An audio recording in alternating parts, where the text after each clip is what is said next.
You're listening to EdTech Heroes, a podcast that looks at how teachers in today's classrooms can use technology to improve student learning. In each episode, a hero in the world of education will share their story and discuss how innovation can influence the minds of the next generation. Let's jump in. Hey y'all, and welcome to EdTech Heroes. I'm your host, Nef, and today's guest is Olivia Nelson. Olivia is a K-12 teacher and administrator with experience in standards-based instruction and culturally responsive pedagogy, and now heads up professional development at Screencastify. Olivia, welcome back to EdTech Heroes. Thanks, Nef. I'm so excited to be back on the show. I'm excited to have you back to talk about new topics and to also bridge a little bit of what we talked about last time in terms of the importance of student engagement. Absolutely. I can't wait. I have some of the same things that I'm still excited about, and then some new things to share with you. All right, that's always good. So since you've been on the show before, I guess we're going to take this opportunity the second time around to get a little bit in your business, way more so than we did last time. So for folks who don't know, Olivia comes from an incredibly interesting background. You're a former educator, but you grew up in this crazy creative environment with your dad being a documentary filmmaker. And actually, he was just nominated at the Academy Awards for Best Documentary Feature.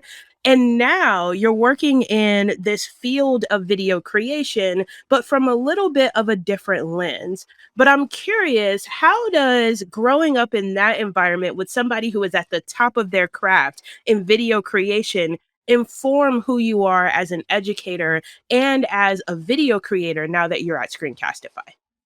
That is a really interesting question, one that I don't think I've answered before. So I would say, first of all, as an educator, the storytelling piece, my dad makes documentary films. It's a big part of that is narrative storytelling and figuring out how the story unfolds over the course of an hour or 2 hours or whatever time frame, right? And figuring out how to bring the viewers along sort of on that journey. And I think that certainly informs my practice as an educator, right? Thinking about what is the narrative story that I'm trying to get across to kids, and how do I bring them in on that journey? At what different points do I engage them? At what different points might I ask them questions? What's a different angle that I might take to this? I mean, let's be clear, I taught math, right? So it's a little weird for me to be talking about narrative, but at what point am I engaging students in sort of these conversations or this thinking work around math? So I think the storytelling piece certainly informs my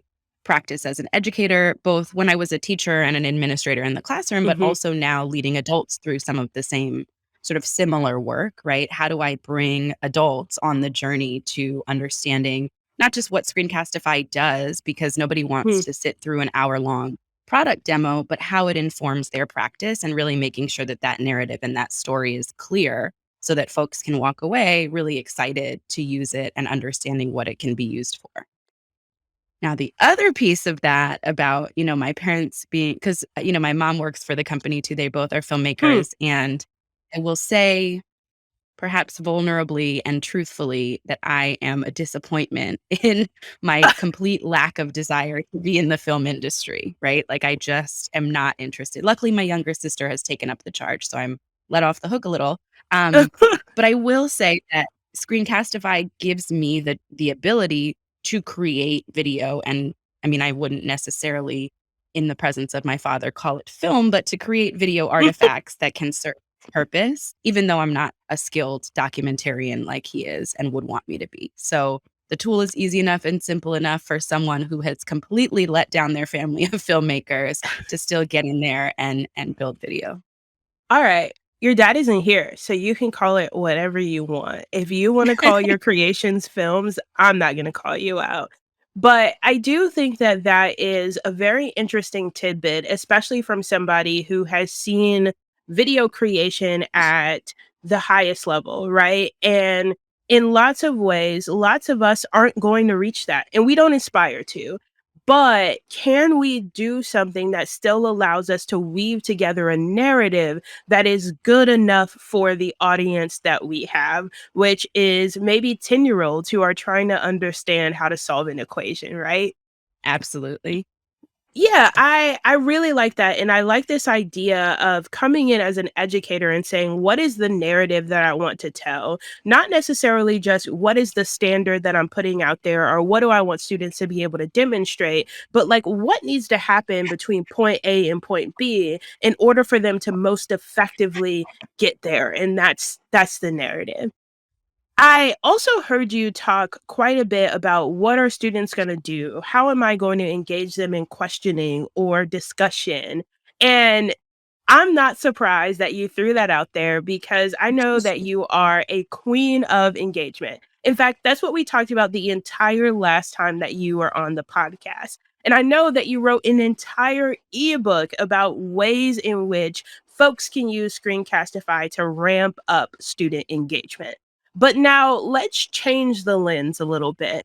We're moving into the summer, and we all know that engagement doesn't end just because students leave the schoolhouse. So, in your mind, what are the benefits of keeping students engaged during the summer?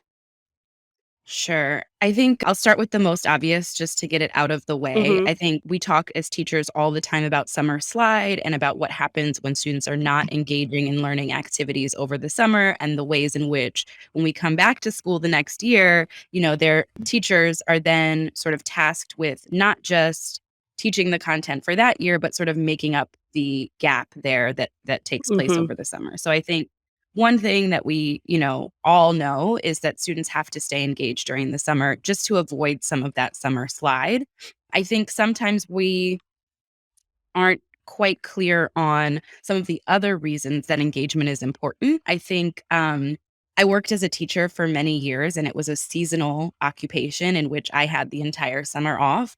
But a lot Mhm. of parents are not in those kinds of situations where their parents are still actively working their full time jobs throughout the summer. And so Sure. that leaves students with a chunk of time during the day wherein they're having to figure out how to occupy themselves, right? Historically, during the school year, they're at school. So that's really, an easy trade off for parents. They send them to school, and we make sure as educators that the kids are engaged. But in absence of that over the summer, students are searching for things to get engaged in. They're going to engage in something, right? Whether Mhm. it's playing a game or talking to their cousins or something. And so, if we can sort of, I don't want to say control because I think it's important that kids have sort of that choice and that freedom over the summer. But if we can provide them some options for the kinds of things that they're engaging in over the summer, then that's a really important piece too. Because again, they're going to engage in something. And so, we want to sort of have some say in what that might be over the summer and have it be something that might serve an educational purpose so that, Sure.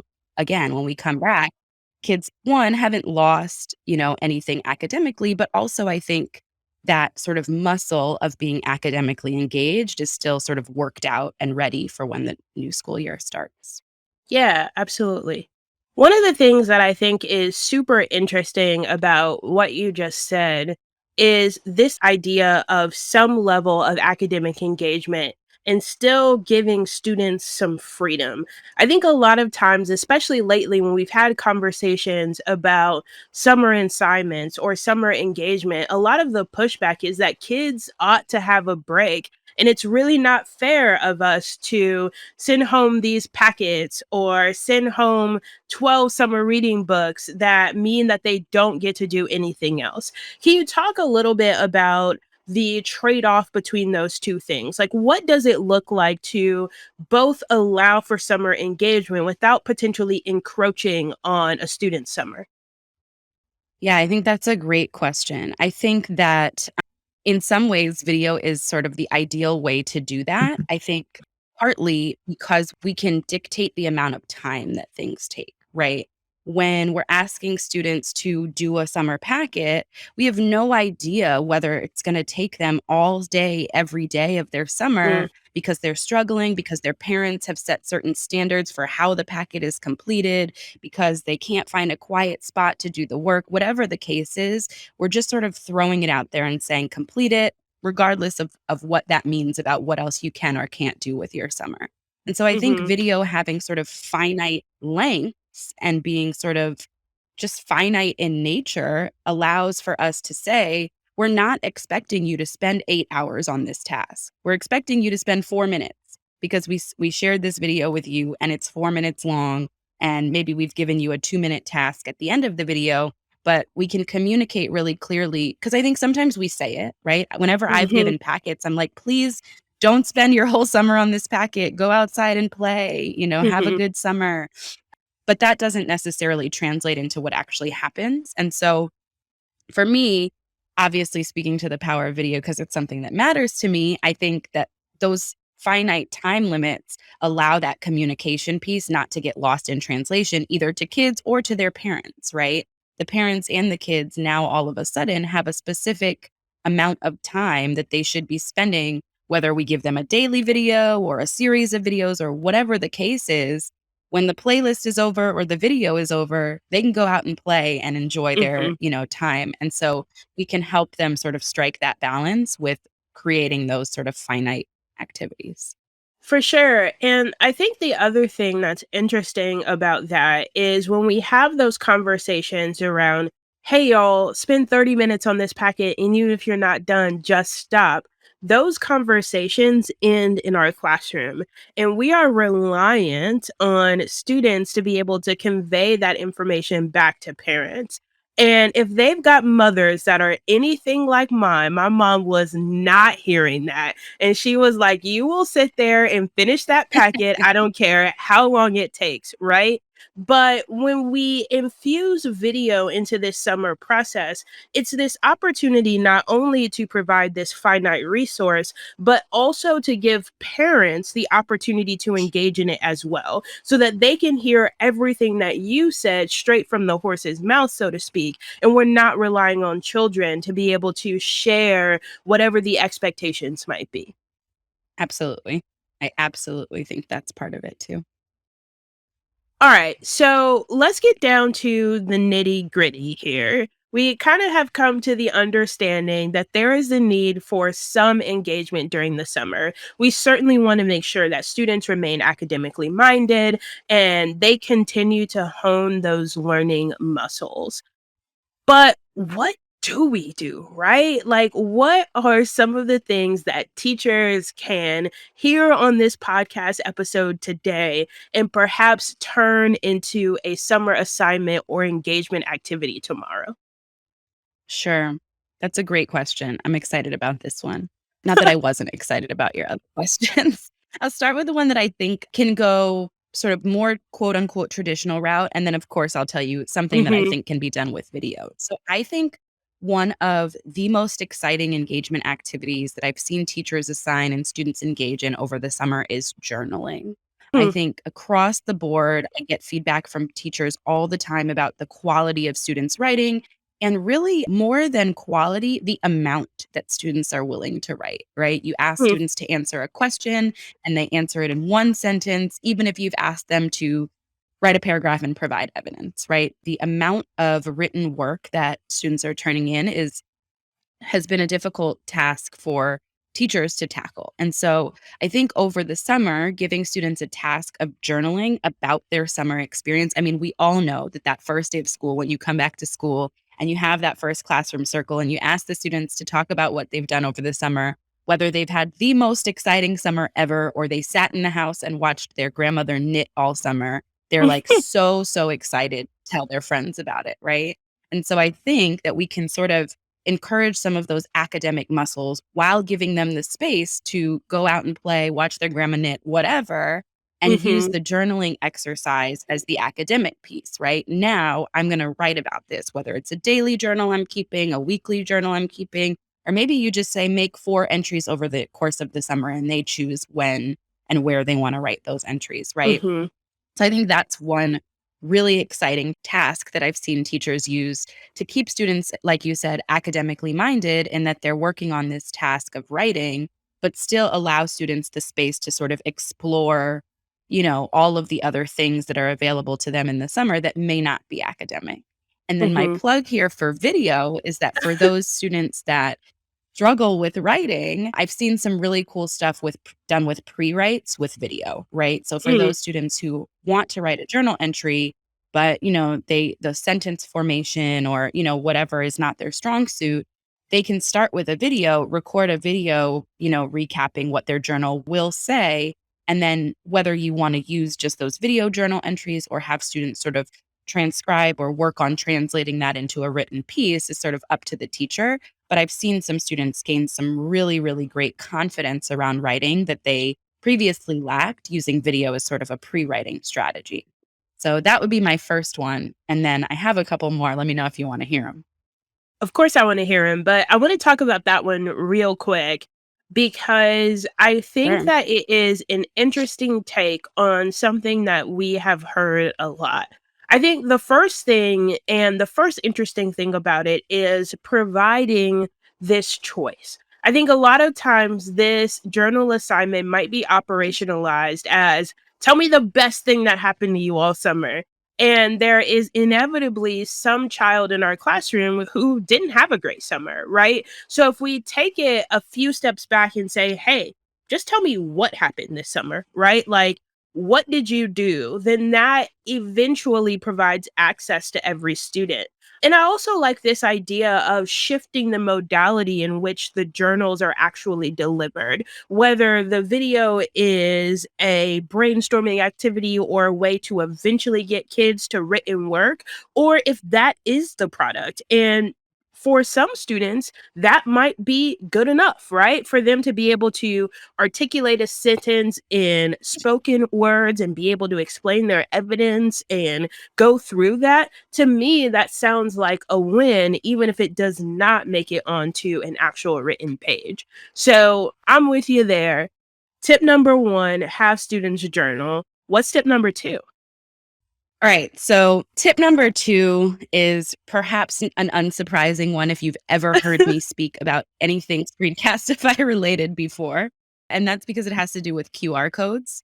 Mhm. I am the QR code queen when it comes to that being a way to share videos. And one thing that someone recently told me that I thought was so interesting was that basically what we're doing when we assign these summer packets is creating more assessment. Hmm. And I was like, "Are you sure, this is work for students to stay, engaged?" And we had this really interesting conversation, and I left the conversation pretty convinced that we're not teaching anything with summer packets, Mm-hmm. right? We're not remediating any understanding. We're not helping kids learn things that they misunderstood during the year or helping them flex their academic muscles and sort of stay in the game, so to speak. But I thought that it was really cool that this teacher, what she did was on the top of, or at the beginning of, let's say, a multiplication section of the packet, she provided a quick QR code with a video that reminded students of sort of rules of multiplication, strategies for multiplication, that kind of Mm-hmm. thing. And so now the packet doesn't just serve as an assessment tool where students are redoing sort of problems that they've tried during the year and either getting them right or wrong. And we can use that when they come back. But it really is a teaching tool, right? Now, the student who is like, oh man, I don't remember how to do anything on this page isn't left guessing or asking their aunt who also forgot or doesn't know how to do it, how we do it now, right? There's a Yeah. video of their actual teacher outlining the strategies that they're familiar with so that they can then tackle that work also. Sure thing. And you made a point maybe 5 or 6 minutes ago around there being differing levels of parental involvement over the summer. Maybe we've got parents who are there and are able to sit down and have a really in depth conversation about multiplication. We've also got folks who have parents who are working full time, and if we don't provide things like QR codes to be able to access that instruction, it means that there's a lack of equity between those students who have access to someone to help them out and those who are sat guessing. So I think that that is such a cool way to solve that. And also, in my mind, to keep that connection between this teacher that you spent the last year with and being able to revisit that learning. So I like it. QR code queen. Every time you're here, you're going to tell us something else to do about QR codes, but I'm with it. Always. I'm going to see if I can stretch you for one more tip for teachers. Yes, you can. And it's a little bit of, I won't say a cop out, but it's sort of a combination of the two that I have already shared with you. And so the Okay. reason that I say that is because when we talked about journaling, we talked about kids creating videos and that being a meaningful way for them to stay engaged. Mm-hmm. And the QR code is sort of about teaching something through video, right?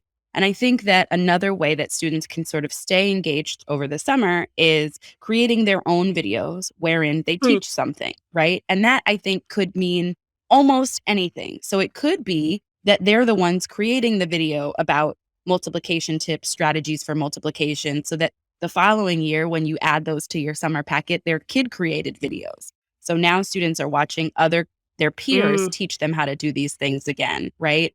Or I think it could also just as easily sort of be an exploration of anything that they have done or not done over the summer, right?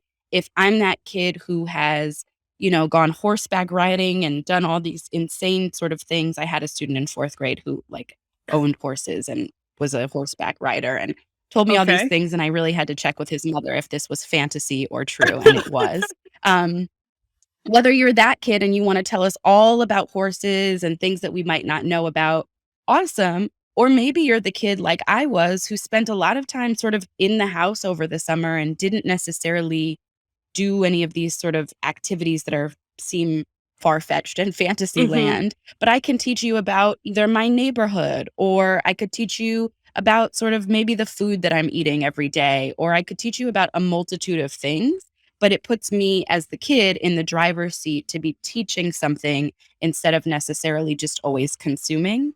And I think that when we talk about I really liked the academic muscle word. When we talk about Mm-hmm. that, it's not just written work or solving problems, it's also those communication skills. It's also ability to build dialogue. It's also ability to express opinion, right? And so I think creating videos over the summer about almost anything can be a really enriching activity for students and can provide an artifact that teachers can use the next year to sort of get to know students instead of just knowing how they do math or how they correct grammatical errors in sentences. Now I can see Mm-hmm. something about what they're interested in, how they tell stories, and that sort of thing. Sure thing. And that is, in my opinion, always the most difficult part about the start of the year. I don't know about you, but there were students who I felt like I knew very well very quickly. And then there always was a student or two where it was the second quarter and I know their name, but I don't know very much else. And you're embarrassed about it. You're like, this is not great. I want to build a relationship with students, but for some reason it has just not happened. But this idea of having a jump start to that, where you have this artifact from every single kid and you have a talking point, right? So this kid went horseback riding and I can have a conversation about that. I can't because I've never been horseback riding in my life, but we can kind of start there, right? Or maybe there's another kid who spent the summer watching Moon Knight on Disney Plus, and we can have a conversation about that. But it gives us this entry point to start to build relationships. And I think as educators, we know that relationships are tantamount to learning. Absolutely. I think a lot of times when we talk about summer slide or the purpose Mm, of academic engagement over the summer, we're thinking about it in terms of academic ability. And I think that being able to build those relationships from day one with those artifacts undergird our ability to then make a lot of progress as teachers who mhm. have built strong relationships with our students from the start. So I definitely second that. All right, sure thing. So I'm going to ask you to switch gears again, and I'm asking you to do a lot of gear shift Okay. in here. So hopefully your transmission is going well today. So we've got things that we can do as educators, and I think that you have posited quite a few ideas that don't necessarily involve a ton of parental help. But if we're being honest, parents are at the center really all the time, but especially during the summer when they are the folks who are at home with their students. So, what tips can teachers pass on to parents in order to make sure that their kids stay active in learning? It's a good one too. So I'll start with a subliminal message for both my mother and yours about balance. I think that you said that your mom was the type, and mine certainly was, that we're sitting at the table and doing the entire packet. And so I think that it is worth saying that part of how students learn is by building schema and just having Mhm, experiences in their lives. And so it's important that kids, I mean, not just for the balance of them, getting some of their energy out and exercise and that sort of thing, but also just because when they come back to school and they're trying to fit this story into this schema about, an oak tree and they haven't been outside in 6 months, right? mm, So just thinking about how we can create some balance between the time that students spend working and the time that they spend sort of exploring as a kid. To your point, whether that means riding horses or watching TV, I'm not really mhm, concerned with that as much as I am that students have a world outside of education to sort of draw on. It reminds me a lot of, I thought about going to journalism school for grad school, and a lot of the folks that I talked to in admissions said that they don't really like folks that have majored in journalism undergrad because they hmm, want folks to have some sort of experience or expertise in other things besides journalism. And I think as teachers and as education practitioners, that's true for us too. We want people to know things that are outside of just formal education so that they can ground, their understanding of text, so that they can make those connections, that kind of thing. I think if we stuck kids in sort of an education box and left them there forever, we would be really disappointed in the kinds of humans that we're creating. And so sure. I think when we think about our job as educators, certainly it's to address all of these standards, but there's also a portion of it that's human development. And I think that piece, we really want students to have a balance over the summer between these academic activities and whatever else it is that they're doing. So that would be my first thing to say to parents is don't be concerned if your student doesn't want to sit there and do the entire packet in one day. Give them some time, create a Mhm, balance there. It'll pay off for everyone, including the parents who are not having to wrangle their kids for in the sure. long run. All right. I'm going to send this episode to my mother and let's see if she'll give me an apology for making me sit at the table on the first day of summer. You're more brave than mine. I'm going to hide this episode in the deepest, darkest corners of the internet so that my mother never sees it. Well, if you guys don't hear any more episodes, then you know what happened. All right. What's tip number 2 for I find parents? Yeah, I think tip number 2 I would say is to be honest about what you know and what you don't know as a parent. When we think about student engagement and academic work over the summer, a lot of times I'm like, "Oh no, this is how you do that." And I think just be acknowledging that your students may have learned a different way to do things. Mm, It sometimes makes students like stressed out and confused even to try to balance, well, my teacher told me that I'm supposed to be doing it this way and my mm, parent is now telling me this way. And so I think just being clear about, hey, this is how I learned how to do it.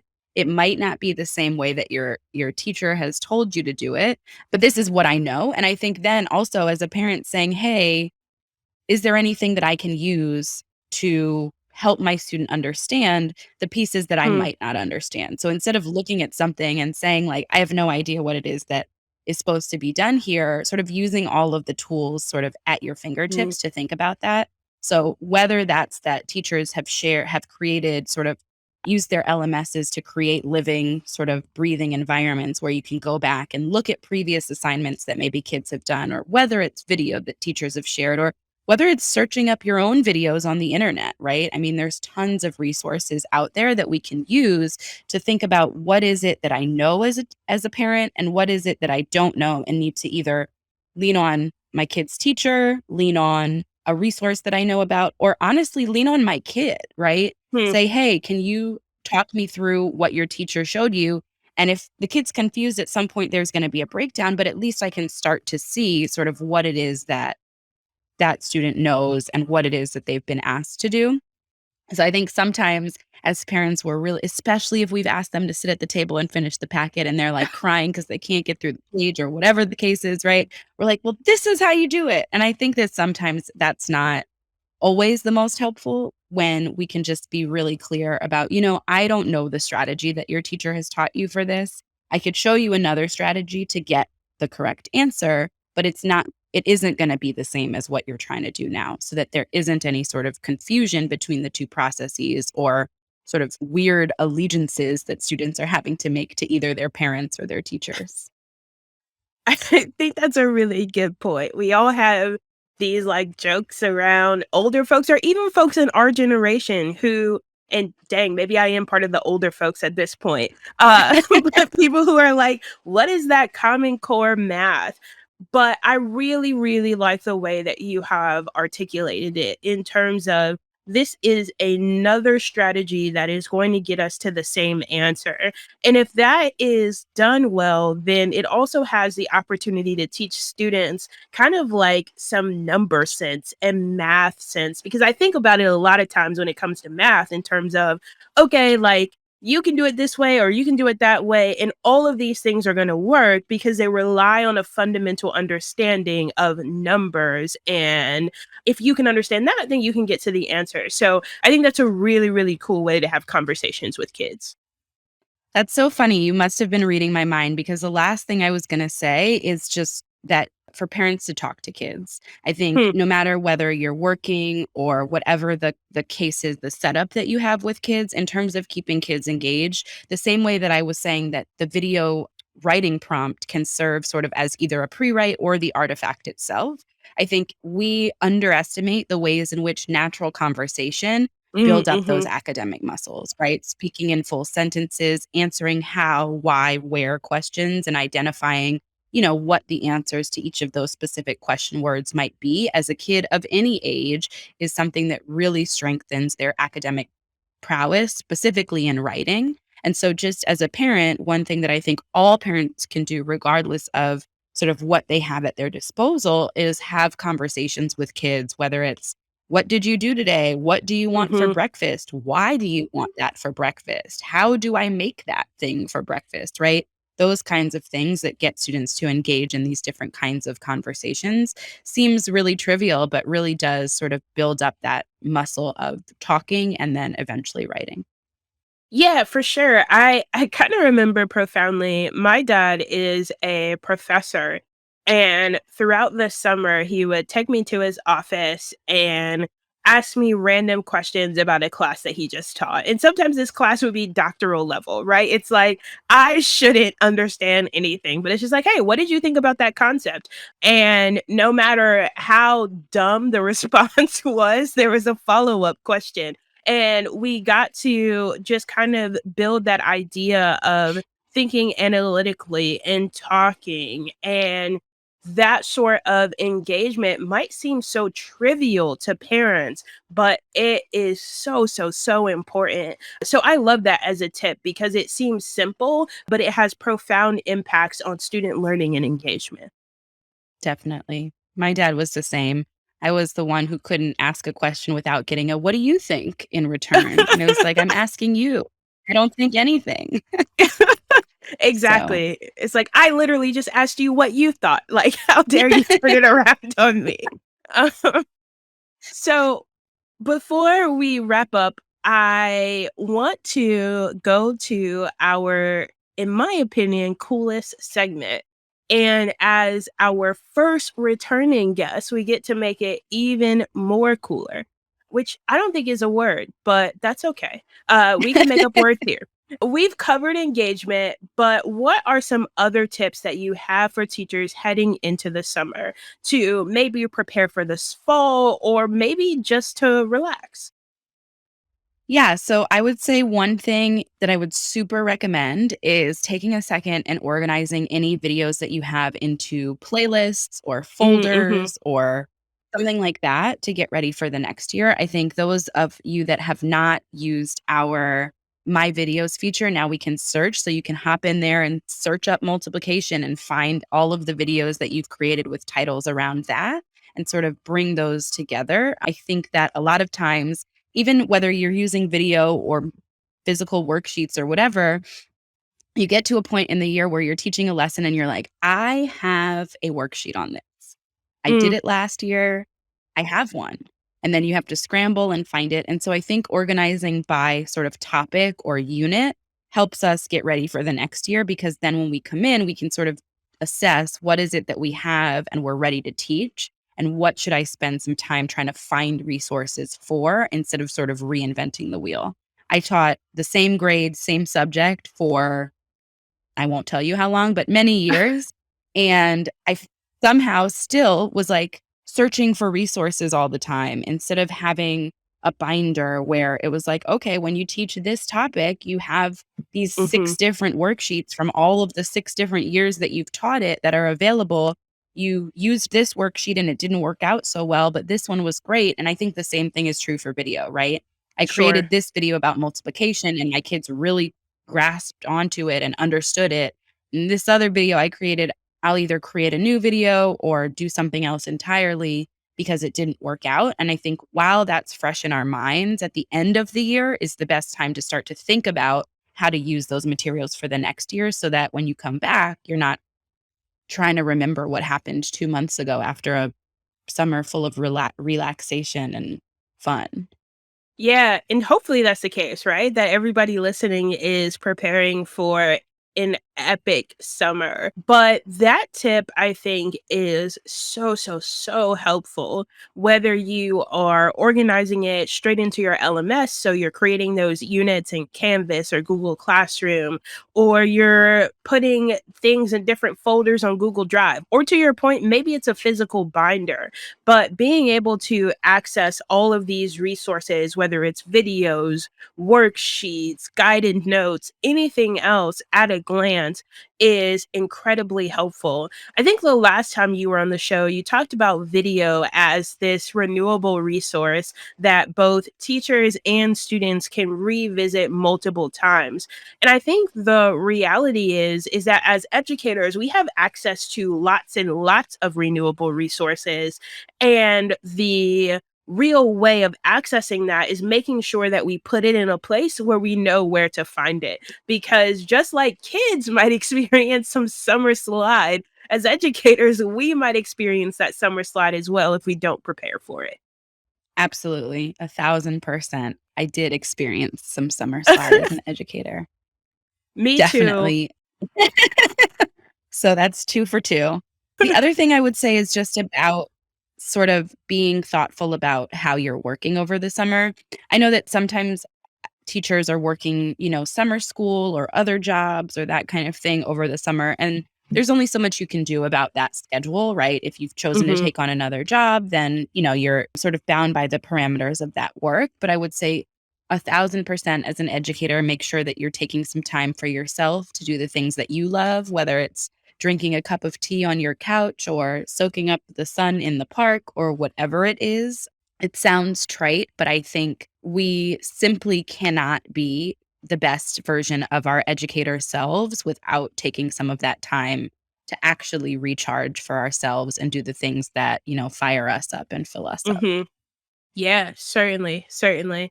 That may be one of the most important tips. You can't pour from an empty cup. So, how do you take that time to actually be able to recharge? All right. One last question while you are here. What are some of your favorite online resources that you love to share with teachers or even fellow EdTech experts, other than the Screencastify Resource Center, of course? All right. Well, you took my favorite one out of the running, so I'll have to think through some other ones. I would say that there are certain resources that are subject based. So I will be very Hmm. honest in saying that I am not a science person. I love science, but when it comes to teaching science, my sort of expertise is lacking. So I really like some of the science resources that exist online. I'll shout out Generation Genius as having sort of Hmm. information on anything science related. And I think for those students that don't have access to be able to go outside and conduct experiments, which is sort of, I mean, that's not, I don't mean like a science experiment. I mean like observing things and seeing Hmm. stuff. That Generation Genius is a really cool way for students to explore. I think additionally, this is going to sound sort of strange, but Google Maps, I was always really fortunate to be a kid who got to travel over the summer and go to different places. And I think sometimes when we come back to school, there are those students who, like I said, sat on the couch with grandma all summer. And when they're in class, listening to other students sort of talk about where they've been or what they've done, it can feel like they've missed out. And so I think one thing that students can do over the summer and parents can help students do is explore using Google Maps. I mean, you can travel all across the world using Google Maps and using Street View. And so even if you're sort of, I don't even want to say stuck, but if you spend your time in the house over the summer, it's okay. That's fine. And you can still also share in some of those sort of travel experiences virtually. And I think that's one of the amazing things that Google Maps has to offer. Certainly. Yeah, I it's so cool with Google Maps. I don't know if you did this when you were a kid, but you go search for your own house and see what it looks like on Google Maps. And then after you've done that, and Yeah. you've also looked up all of your friends' houses, or maybe that was just me, then you get to go to all of these different places. And inevitably, you start to ask and answer some really cool questions like, how do the houses in Germany look a lot different than the houses where I grew up in Miami? Or what does the Eiffel Tower look like from satellite images? And it provides this really rich experience of students being able to get instant answers to their curiosity. Yeah, and I think sometimes the travel via Google Maps incites new questions, right? And we Hmm, create these sort of researchers without meaning to, because now I'm walking around, whatever place in Germany that I've never heard of, and I see something cool, and I'm like, what is that? And, right. kids know way more about technology than we do, and they jump on Google and they Google it and they find out. And then now all of a sudden they know about this small town in Germany that I, who have traveled to plenty of countries, don't know anything about. And so I Sure. think we build these sort of research muscles and these like, practices of thought, habits of thought that are really, really helpful in school, but also just create sort of inquisitive, curious kids, which I think is such an important quality of a learner. Yeah, I'm with you. You've shared some really awesome tips for parents, for teachers, for how to engage students over the summer, and a whole lot more. I am so appreciative of you joining EdTech Heroes. Listeners, be sure to visit the Screencastify Resource Center. Olivia has contributed quite a bit to it, including an entire ebook around engagement. And you can also check her out on the Screencastify YouTube channel, where she might be able to help you learn a little bit more about how to put Screencastify and video into practice in your classroom. I am your host, Nef Dukes, and I'm looking forward to seeing each and every one of you next time. Thank you for listening to this episode of EdTech Heroes, presented by Screencastify.